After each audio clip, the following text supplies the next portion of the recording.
Hello বন্ধুরা, আজ আমি রান্না করব। দেখো কচুরমুখী, এই জন্য কচুরমুখী আমি বাটিতে নিয়ে নিয়েছি। আমি এটা সিদ্ধ করে নেব।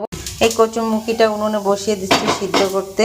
এই দেখো কচুরমুখী সিদ্ধ হয়ে গেছে। আমি কচুরমুখীগুলো বেছে নিয়েছি। কড়াইতে দিয়ে দিচ্ছি পরিমাণ মতো তেল। ফোড়নে দিয়ে দিচ্ছি দুটো গোটা জিরে, একটা তেজপাতা। কচুরমুখীর ভিতরে আমি লঙ্কা সিদ্ধ করতে দিয়ে দিয়েছিলাম। দেখো এই যে দিয়ে দিচ্ছি কড়াইতে কচুরমুখী আর এই লঙ্কা দিয়ে একবারে এই কড়াইতে দিয়ে দিলাম।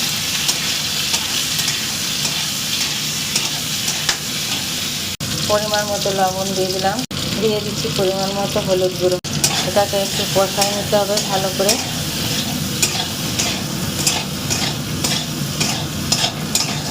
এই দেখো কষানো হয়ে গেছে। দিয়ে দিচ্ছি পরিমাণ মতো জল। এবার একটু সময় ঢাকা দিয়ে দেবো এটাকে। ঢাকনাটা তুলে নিচ্ছি। দেখো এই দেখো তরকারিটা কত সুন্দর হয়ে গেছে। এই দেখো দেখো আমার তরকারি প্রায় হয়ে এসেছে। আমি বেশি কিছু দেব না, আমি ঘরে করে রাখা আমার জিরের গুঁড়ো, ভাজা জিরের গুঁড়ো আমি নিজে বাড়িতে করেছি। এই জিরের গুঁড়োটা দিলে দারুণ টেস্ট আসে। মানে বাজারের জিরের গুঁড়ো ভালো লাগে না, বাজারের জিরের গুঁড়ো দিলে ভালো লাগে না। এই জন্য আমি নিজে বাড়িতে করে রেখেছি। আর তোমরা যারা নিরামিষ খেতে পছন্দ করো তারা একবার একটু বাড়িতে এইভাবে বানিয়ে খেয়ে দেখো, দারুণ লাগে খেতে। এই দেখো আমি তরকারিটা নামিয়ে নিচ্ছি। নামিয়ে নিয়েছি।